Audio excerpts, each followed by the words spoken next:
back to 70 yards. I'm going to show you the door that I was telling you about in one of the last videos that came from a church that we used to go to. So this is the door, and I really love the texture of it. Unfortunately, we let it sit out in the weather, so it's kind of cool though. It's all weathered. It used to have some windows all along the side, a little row of windows that we cut off. And then we cut the length down a little bit. So I am going to kind of just trim it up, trim all the sides up with this trim. It was 2 inches. My husband cut it down for me to 1.5, or no, 1 5/8. And you can see that one of these strips stained darker than the other two. And I was just using natural stain, like with coffee and vinegar and steel wool. So I thought that was kind of odd that it stained so much differently. And then if you can see, dark spot down here, so I might put that one dark piece of trim down here at this end, but this end had a pretty bad water stain because this was the end that was sitting on the ground, so it obviously sat in some water. Had a pretty bad water stain on it. You can kind of see right there. So I kind of tried to see if I could kind of blend. I kind of put some stain on the door. It was very, very light, kind of gray because it was so weathered, but I put a little bit of stain on the door to see if I could kind of blend it with the water stain, and that didn't actually happen. It actually made the water stain a little darker. And I tried to put some lighten this up a little bit with some bleach water, a little bit of bleach water on it. It helped it a little because it was way darker than this. But I don't know, it might look kind of cool when we get it done. We'll just have to see what it looks like. I just didn't want to waste this really solid piece of door, solid piece of wood with all this nice texture and design on it. I really liked that. So you can also kind of see that it has a bow to it a little bit. Let's turn this sideways, you can see that.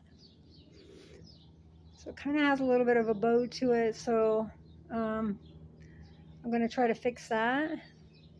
Maybe put a piece of angle iron clamp to it while I'm putting the trim on, or I'll just maybe turn it over and see if we can fix the bow that way while I'm putting the trim on, maybe straighten it out. So it's really sad that we had to leave this church. We'd been going to this church for like 15 years, and they just stopped preaching the full Word of God. And you want to be going to a church that preaches the full Word of God, not just His loving kindness, not a puffed up, feel-good self-help preaching or teaching.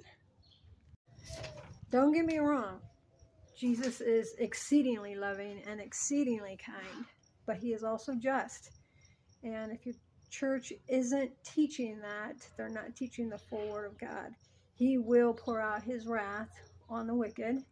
And in my opinion, that's going to happen very soon. But yeah, you don't want to be a part of a church that's just going to tickle your ears. Look it up, 2 Timothy 4:3, Matthew 7:15, 1 John 4:1. Bible talks about it. You want the full counsel of God. So let's get busy. Let's get to work on this door. And also, I didn't show you, since this door sat out in the weather, it's starting to kind of come apart a little bit, you can see. So right here, we're going to clamp before we put the trim on the sides. And then I'm also going to clamp it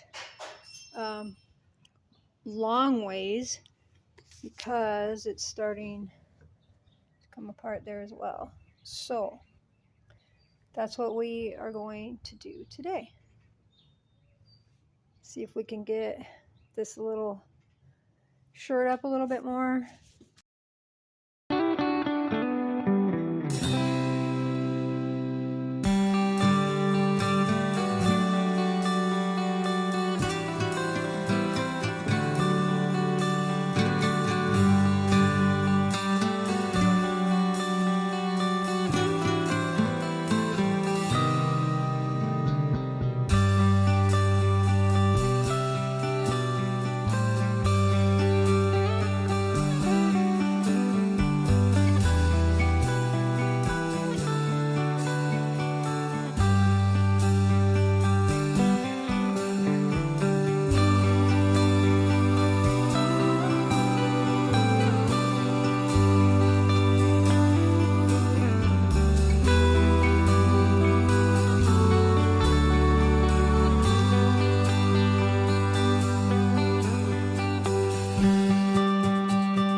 Okay, so had a little problem here.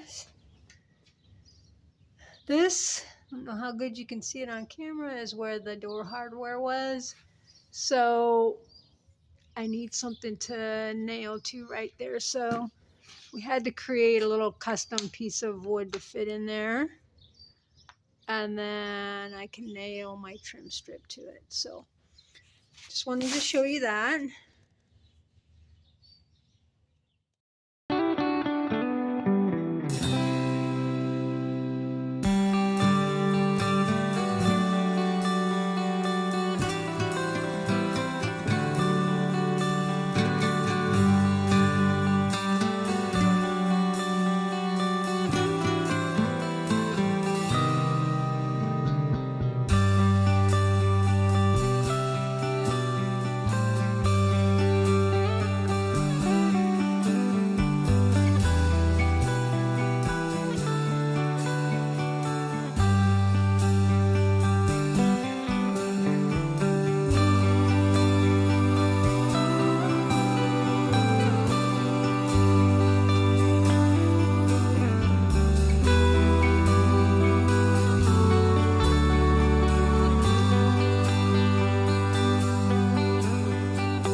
Okay, so I just took the leg inside the house, and I measured up from the floor to the top of my mattress because that is where I want the bottom of my headboard to rest, and marked a line, and then I just aligned that line with the bottom of my headboard and attached the legs.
Move this off really good with the compressor to get all the dust off of it.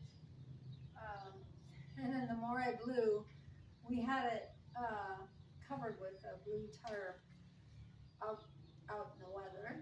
And it was out there so long, the tarp started deteriorating, and then the more I blew it off, the more I would see little pieces of blue tarp coming out of the cracks and crevices. So I blew it off really good, and I wiped it with the tack cloth, and I'm just going to put a clear matte finish on it just to kind of seal it, and it's going to be matte because I don't want it to be shiny. I want to keep the weathered look, the rustic kind of look, the texture and everything. So it's not going to be shiny, it's just going to be flat, clear.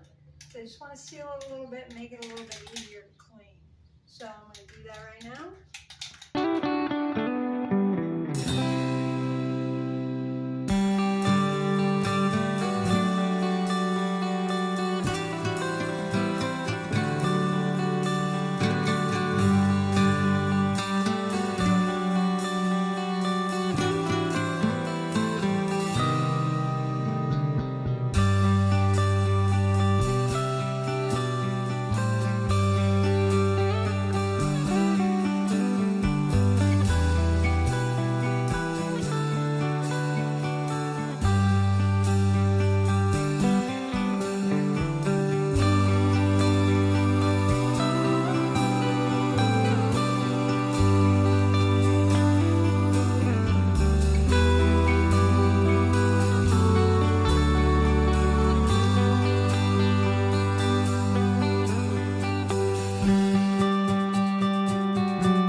Okay guys, so here it is.